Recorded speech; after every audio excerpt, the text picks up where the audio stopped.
మీరు కలెక్టరో లేకపోతే మీరు ఐపీఎస్ఓ అయితే వాళ్ళ దగ్గరికి వెళ్ళి మా ఈ సమస్య ఉన్నది పరిష్కరించండి సార్, మా గ్రామానికో మా కుటుంబానికో అని చెప్పుకుంటున్నాను.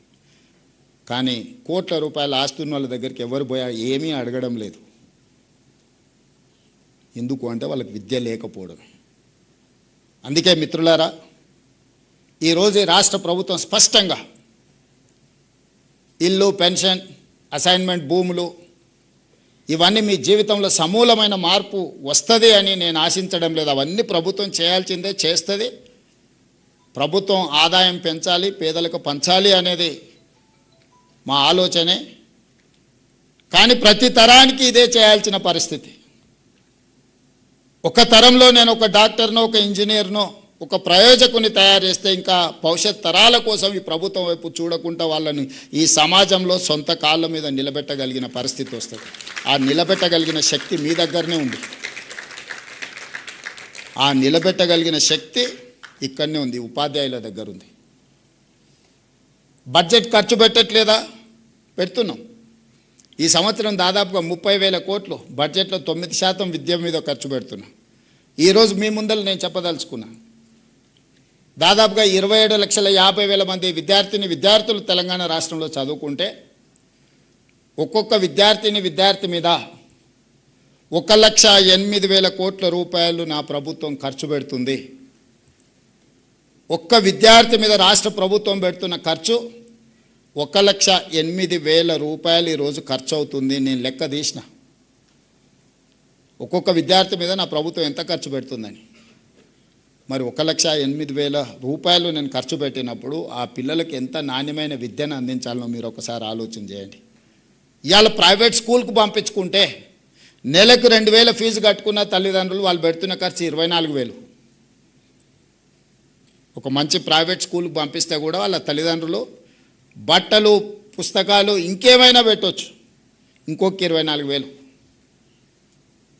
యావరేజ్ 80 నుంచి 90% ప్రైవేట్ స్కూల్స్ ప్రైవేట్ కాలేజెస్కి వెళ్ళే అప్ టు 12th క్లాస్కి వెళ్ళే వాళ్ళకి సంవత్సరానికి 50,000కి మించి ఖర్చు పెడతలేం మనం వాళ్ళ తల్లిదండ్రులు. కానీ తెలంగాణ రాష్ట్ర ప్రభుత్వం ఒక విద్యార్థి మీద 1,08,000 రూపాయలు ఈరోజు మనం ఖర్చు పెడుతున్నాం. మరి తల్లిదండ్రులు ప్రైవేట్కి ఎందుకు వెళ్తుండ్రు? ప్రైవేట్లోనే చేర్పించాలని ఎందుకు అనుకుంటుండ్రు? 27,000 ప్రభుత్వ పాఠశాలలు ఉంటే ఈ 3 సంవత్సరాలనే మన పిల్లలు పెరగడం మొదలుపెట్టి 2014 నుంచి ఎవ్రీ ఇయర్ డౌన్ఫాల్. ఇంతకుముందు యోగిత డేటా చూపిస్తుంది. ఎవ్రీ ఇయర్ 50,000, 60,000, 70,000 పిల్లలు dropouts from government schools. Last 4 years graph పెరగడం భారతదేశంలోనే, నాట్ ఓన్లీ ఇన్ తెలంగాణ.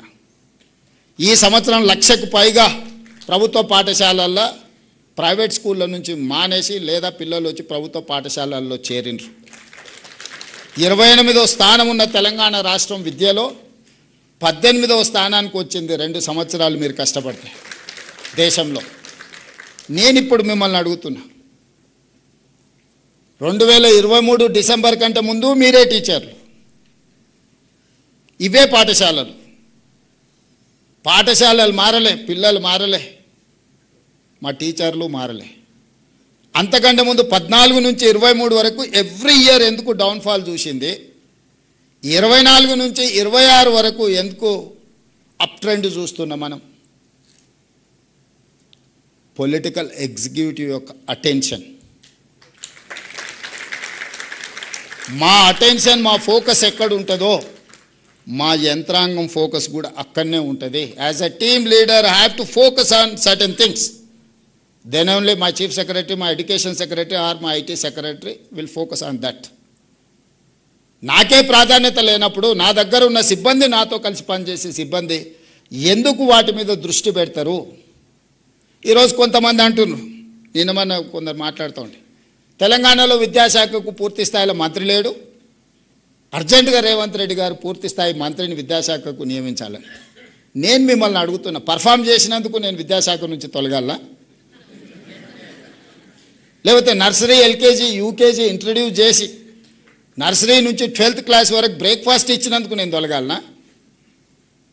లేదంటే 14 సంవత్సరాలు మీ ప్రమోషన్స్, మీ ట్రాన్స్ఫర్స్ లేకపోతే 23,000 మందికి ప్రమోషన్లు ఇచ్చి 30,000 పైగా టీచర్లను ట్రాన్స్ఫర్స్ చేసినందుకు విద్యాశాఖ మంత్రిగా నేను తొలగాలనా?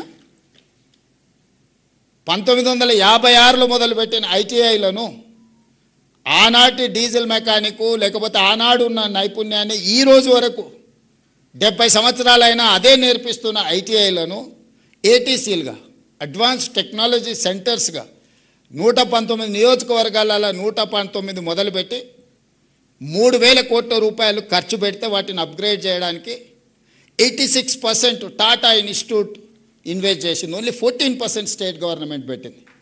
ట్రైనర్స్ ట్రైనింగ్ టాటా ఇచ్చింది.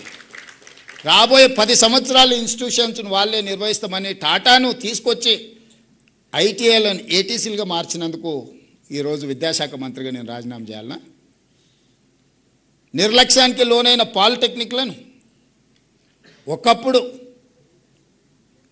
ఐటీలో చేరితే మా పిల్లగాడు అమెరికాకి వెళ్తాడు, డాలర్లు వస్తే దాంతోపాటు పెళ్ళై కట్నం కూడా వస్తుంది అనే తల్లిదండ్రులు ఈరోజు ఆర్టిఫిషియల్ ఇంటెలిజెన్స్ వల్ల వేలాది లక్షలాది మంది ఉద్యోగాలు పోయి తల్లిదండ్రులకు భారమై వెనక్కి రాలేక అక్కడ ఉండలేక సమస్యలు ఎదుర్కొంటుంటే ప్రపంచంలో వచ్చిన మార్పు, వైట్ కాలర్ జాబ్స్ లేవు, వైట్ కాలర్ జాబ్స్కు కష్టం అనుకున్నప్పుడు యంగ్ ఇండియా స్కిల్స్ యూనివర్సిటీని మొదలుపెట్టి వాళ్ళకి స్కిల్ నేర్పించి certificate course, diploma course, degree course ప్రపంచంతో పోటీ పడే విధంగా మార్చి young India skills university public private partnership మేమే యూనివర్సిటీ పెడితే నా దగ్గర 14 యూనివర్సిటీలు ఉన్నాయి.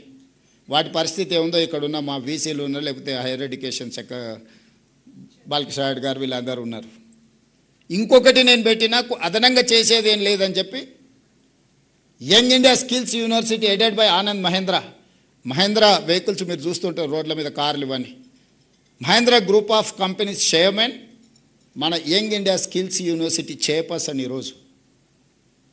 Board of directors Reddy labs CEO one of the board of director, Apollo hospital CEO one of the director. ప్రపంచంలోనే సక్సెస్ స్టోరీ ఉన్న కార్పొరేట్ కంపెనీల CEOలు ఈరోజు మన young India skills university board of directors. They have to decide curriculum, they have to take student, they have to give training, they have to give job also. ఈరోజు మన young India skills యూనివర్సిటీలో 2 months back vice chancellor గారు announce చేసిండ్రు, 1000 మందికి training ఇస్తే 1000 మందికి ఉద్యోగం వచ్చింది. బోధ్ ఆదిలాబాదులో ఏటీసీలో ట్రైనింగ్ పోయిన అందరికీ టాటా కంపెనీలోనే ఉద్యోగం వచ్చింది.